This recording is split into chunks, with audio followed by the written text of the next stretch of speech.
Tanpa kerugian menjadi seorang empath, empath terkenal sebagai sponge energy, di mana mereka akan menyerap energi apapun yang ada di sekitar mereka. Ini membuat mereka memiliki bakat empati yang besar. Mereka bisa merasakan pengalaman dan perasaan orang lain tanpa memerlukan teknik atau bantuan khusus. Ini membuat mereka menjadi orang yang cenderung baik, peduli dengan orang lain, dan cenderung memikirkan perasaan orang lain. Berteman dengan seorang empath itu menyenangkan karena empath yang sudah dewasa akan sangat mudah memahami isi hati kita dan mereka biasanya bisa menjadi tempat curhat yang nyaman.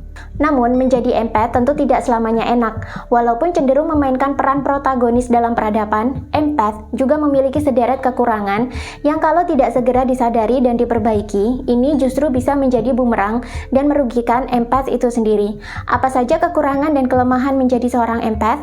Yang pertama, energi sering terkuras karena dekat dengan orang atau keramaian.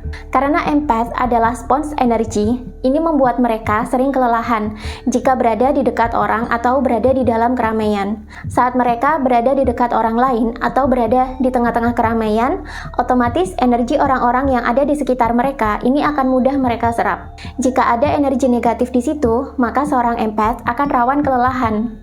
Untuk mengatasinya, seorang empath disarankan membuat filter pelindung energi sendiri, atau mereka harus tegas membuat batasan apa yang boleh dan tidak boleh orang lain lakukan terhadap mereka. Namun, mudah lelah ini tidak akan berlaku bagi seorang empath yang sudah dewasa, yang sudah terbiasa dengan perpindahan energi positif dan negatif di sekitarnya, sehingga mereka lebih bersikap bodoh amat. Yang kedua, rawan dimanfaatkan oleh orang lain. Orang empath biasanya sensitif dan sangat peka. Karena peka inilah mereka jadi jeli dalam menangkap gestur, ekspresi, atau bahasa tubuh orang lain.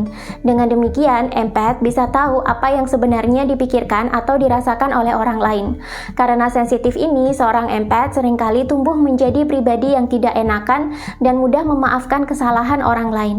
Ini bagus, tapi bila ini tidak terkontrol, sifat tidak enakan dan mudah memaafkan ini justru berpotensi membuat empath rawan dimanfaatkan oleh orang lain. Karena itu, seorang empath disarankan untuk belajar tegas dalam membuat batasan. 3. Rawan kecewa dengan orang lain. Seorang empath punya dorongan dan naluri untuk selalu peduli dan membantu orang lain. Namun, ini seringkali membuat empath kecewa juga, karena seringkali orang yang ditolong empath ternyata tidak memberikan timbal balik yang sama kepada mereka. Dalam kasus ini, seorang empath harus menyadari bahwa tidak semua orang akan membalas kebaikan mereka ketika empath menolongnya. Tidak semua yang pernah ditolong akan berterima kasih dan membalas kebaikan. Karena itu, seorang empath harus melatih diri. Jika mereka berbuat kebaikan dan menolong orang lain, maka itu harus didasari atas rasa ikhlas tanpa mengharap balasan apapun dari yang ditolong. 4. Rawan menjadi people pleaser. Seorang empath biasanya tumbuh dengan perasaan tidak enakan yang menjadi sifat sehari-hari.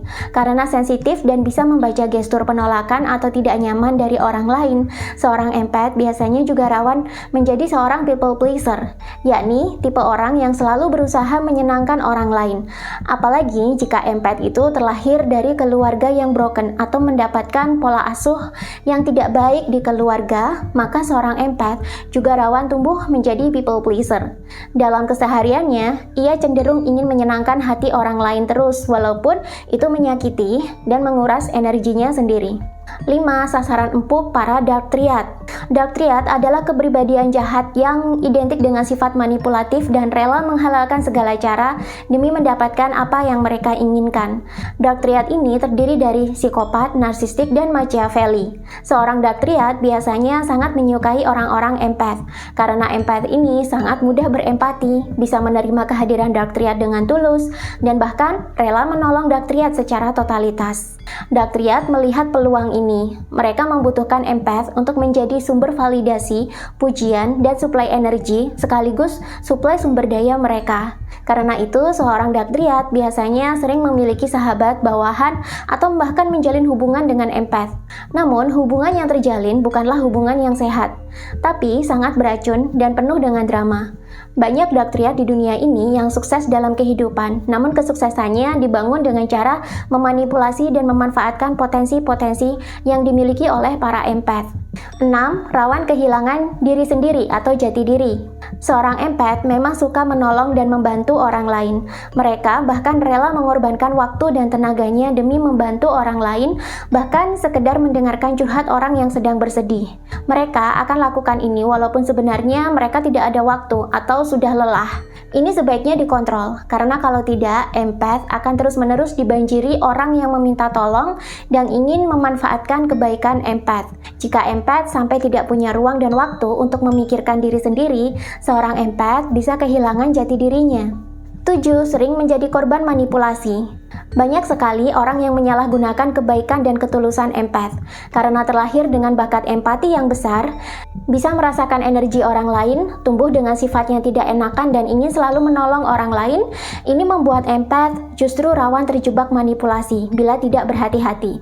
Karena itu, seorang empath juga disarankan untuk mempelajari kepribadian psikologi dan membekali diri dengan teknik-teknik manipulasi agar mereka tidak menjadi korban manipulasi oleh orang lain. 8. Rawan overthinking. Seorang empath adalah orang yang sensitif terhadap perasaan, gestur, ekspresi, dan bahasa tubuh orang lain. Ini membuat mereka seringkali overthinking, mempertanyakan apakah dirinya akan disukai oleh lawan bicaranya, apakah lawan bicaranya nyaman dengan dirinya, ataukah dia telah berbuat salah selama bertemu dengan orang lain. 9. Menjadi korban bullying. Seorang empath biasanya juga sabar dan pemaaf. Dia mudah memaafkan apapun kesalahan orang yang telah diperbuat kepadanya. Kadang kesabaran, sifat pemaaf, dan tidak enakan ini membuat empath menjadi sangat pasif di tengah-tengah sosial, sehingga mereka banyak yang menjadi korban bullying saat masih kecil atau muda. Bahkan ketika mereka dewasa pun, tetap akan ada orang yang tidak menyukai kebaikan mereka dan menyebarkan kampanye buruk untuk menjatuhkan empath. 10. Rawan dijadikan opsi kedua dalam sosial. Salah satu kekurangan empath adalah sifat tidak enakan dan mudah mengalah yang ia miliki itu sangat besar. Jika ini terlalu besar dan tidak dikontrol, seorang empath biasanya akan menjadi pasif di tengah-tengah lingkungan sosial, sehingga sinar mereka itu tidak memancar, dan ini membuat mereka sering dijadikan opsi kedua oleh masyarakat. Padahal tak jarang empath justru lebih kompeten dibandingkan dengan orang lain. Tapi karena dia terlalu mengalah dan pasif, tidak banyak orang yang bisa mendeteksi kemampuan emasnya. Lalu bagaimana caranya supaya bakat empath ini tidak menjadi kekurangan dan malah merugikan kita? Tentu saja seorang empath harus berlatih mengontrol dirinya sendiri, berlatih membuat filter energi, menetapkan batasan, dan memberanikan diri untuk tampil di publik walaupun konsekuensinya tidak semua orang akan menyukainya. Selain itu, empath juga disarankan mulai membekali diri dengan ilmu psikologi atau kepribadian manusia agar kebaikan dan ketulusannya tidak disalahgunakan dan dimanfaatkan oleh orang lain.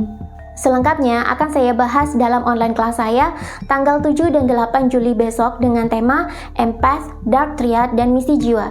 Di sini kita akan membahas Empath dan Dark Triad sebagai yin yang peradaban dan bagaimana peranan Empath dan Dark Triad ini sebagai penyeimbang peradaban. Selengkapnya baca deskripsi di bawah video untuk pendaftaran online kelasnya. Dan ini terbatas untuk maksimal 100 peserta saja per sesi. Jadi segera amankan seat kamu sekarang karena belum tentu saya akan bikin online kelas lagi seperti ini.